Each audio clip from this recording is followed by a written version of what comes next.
In the gun world, nomenclature is essential. Whether it's clips, magazines, or assault rifles, using the right word is important. But there's one firearm that sparked more debate on terminology than any other gun. Of course, I'm talking about the AKS-74U.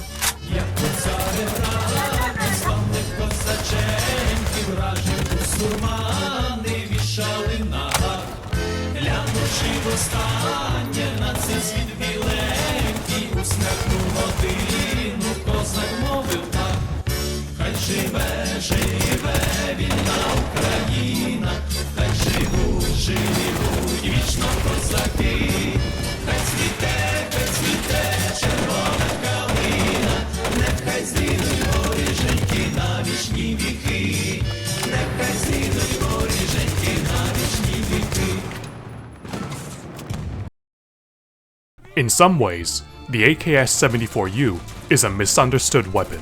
This is not due to a lack of information, but rather an overabundance of it. Its history, usage, and even the names it goes by have all been hotly debated.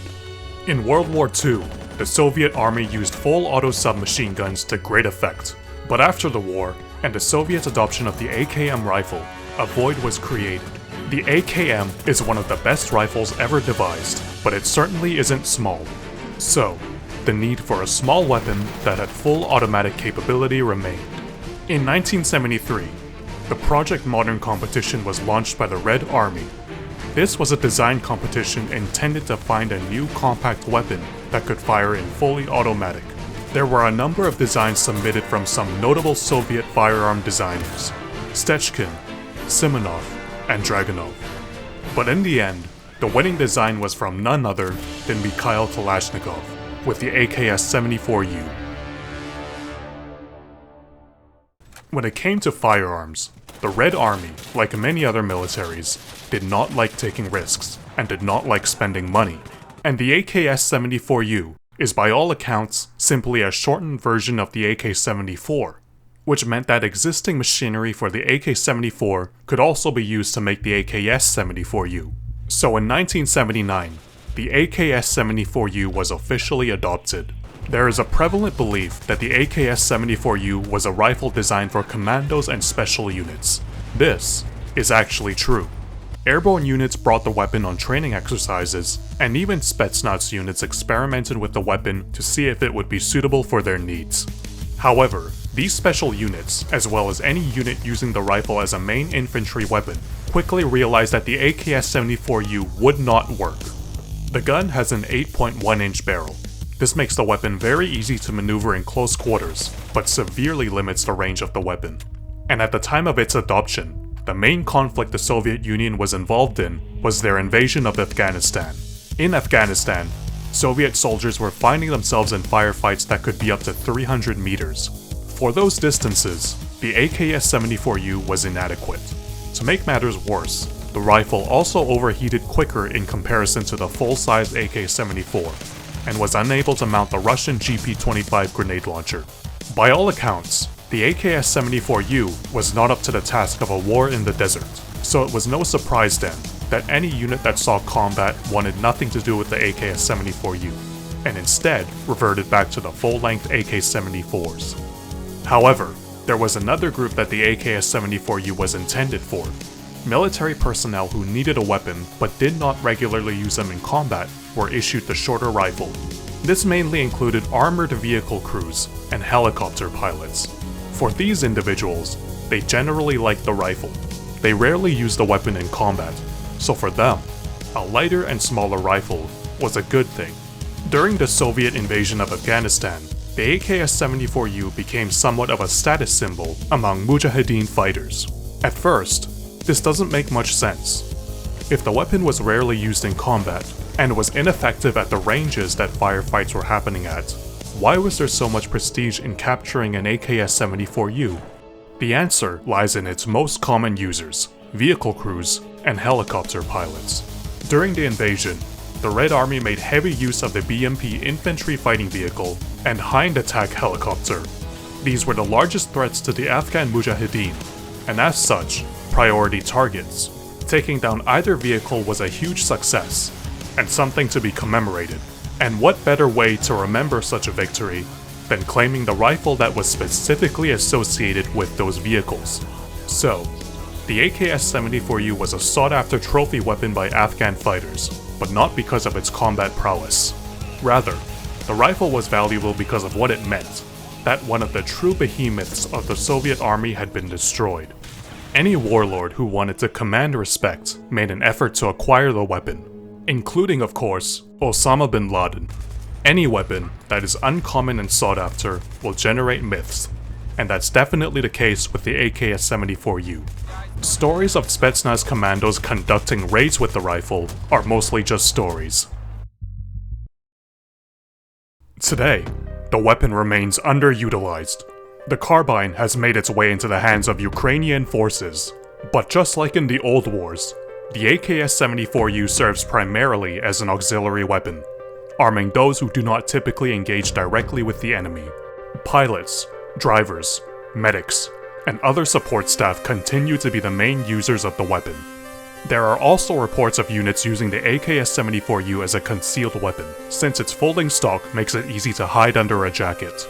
The AKS-74U's issues reported from users in Ukraine are largely the same as well.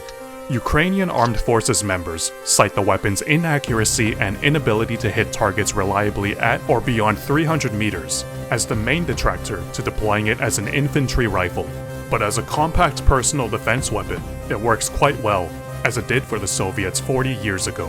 Ukrainian troops have made efforts to modernize the weapon with rails, flashlights, and lasers, but none of these can extend the effective range of the weapon. In practice, the AKS-74U's role is similar to that of a pistol, a weapon not typically drawn, but ready for a fight if needed. The AKS-74U isn't a preferred choice, but what exactly is wrong with it? It's been said that the barrel is the heart of a firearm. Well, when it comes to the AKS-74U, its barrel is at the heart of all its problems. The AKS-74U fires the 5.45x39 round. This is a bullet that is lighter than traditional rifle rounds. The idea being that a soldier can carry more ammunition and have more chances to hit a target. It was developed as a response to the American 5.56x45 round used in the AR-15. Because of how light it is, the 5.45 round travels fast, usually about 2,900 feet per second. This does two things. It lets the round travel further, and it exponentially increases the bullet's effect on target. But barrel length can significantly impact how fast a bullet travels. 2,900 feet per second is how fast a 5.45 round travels out of a full-size AK. But out of an AKS-74U, the rounds travel at about 2,400 feet per second. This means that the shorter gun has trouble hitting targets that full-size AK-74s had no problem reaching. Whether through accounts of Russian soldiers during the Afghan invasion, or modern recreations, the AKS-74U's inability to hit targets consistently past 300 meters is a well-documented phenomenon. The short barrel also leads to another significant negative. Almost all semi-auto rifles, including AKs, use gas from burning gunpowder to cycle the weapon. As the bullet travels down the barrel, it will pass a hole drilled in the top of the barrel, known as a gas port. Some gas behind the bullet will bleed off into this port, and travel back through a tube above the barrel, known as a gas tube. In the AK's case, this pushes on a piston, which cycles the bolt and loads the next round. There's one important thing to note. Gas will only travel back into the gun while the bullet is still in the barrel, but past the gas port. Once the bullet leaves the barrel, the gas will also exit through the barrel, instead of through the gas port, creating an impressive but useless muzzle flash. This short but crucial window of time where the bullet is past the gas port but still in the barrel is called dwell time. The longer your dwell time, the more gas is sent back to cycle the bolt. And the longer your barrel is past the gas port, the longer your dwell time. Well, the AKS-74U's barrel is incredibly short, meaning that the weapon has very little dwell time. In fact, the lack of dwell time was so severe that the AKS-74U could not cycle properly. The engineer's solution was to develop a unique muzzle device. Most modern rifles come with a flash hider, a device that serves to mitigate muzzle flash. But in the AKS-74U's case, the muzzle device is actually a booster that sends extra gas back through the gas port to provide sufficient kinetic energy to cycle the bolt. It also serves to burn excess gunpowder within it, reducing the muzzle flash. However, the AKS-74U still has quite a large muzzle flash, which is unpleasant to be around in a team environment. More significantly, it can easily give away a user's position. These downsides mean that the AKS-74U is almost never a preferred choice. From the Soviet invasion of Afghanistan to more recent conflicts, soldiers consistently report the same issues and trade it in as soon as possible. But, despite being a weapon with a bark worse than its bite, the AKS-74U has gained immense notoriety since its introduction to the battlefield. Whether being associated with vehicle crews, secret Russian death squads, or Osama bin Laden himself, the weapon has become the stuff of legends. This is evident by the many different names the AKS-74U has had. Many weapons do acquire nicknames over time, but the AKS-74U in particular has had a number of different unofficial designations. The most popular one is Krinkov. There are multiple theories on where this name comes from.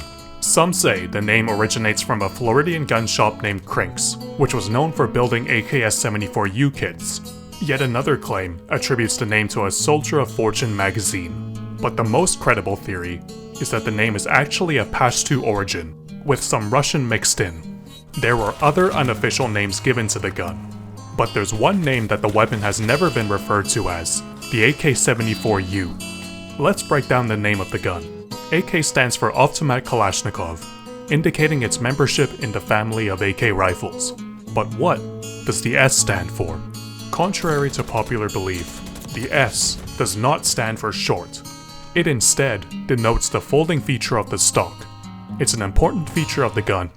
After all, this is what makes the gun so compact for vehicle crews.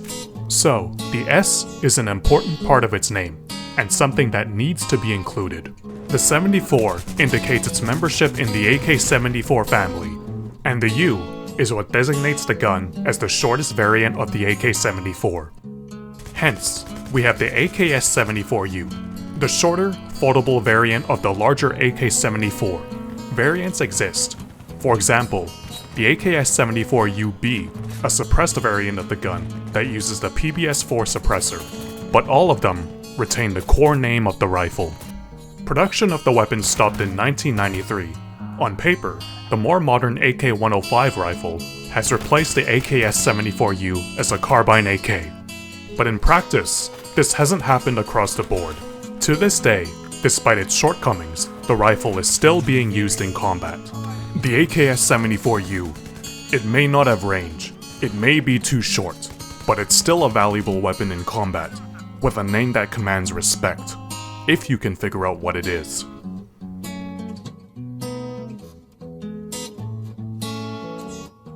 Thank you for watching, and thank you to United 24 Media for providing some of the info for this video. If you're interested in watching more videos on Ukraine, check out the United 24 Media channel at the link below.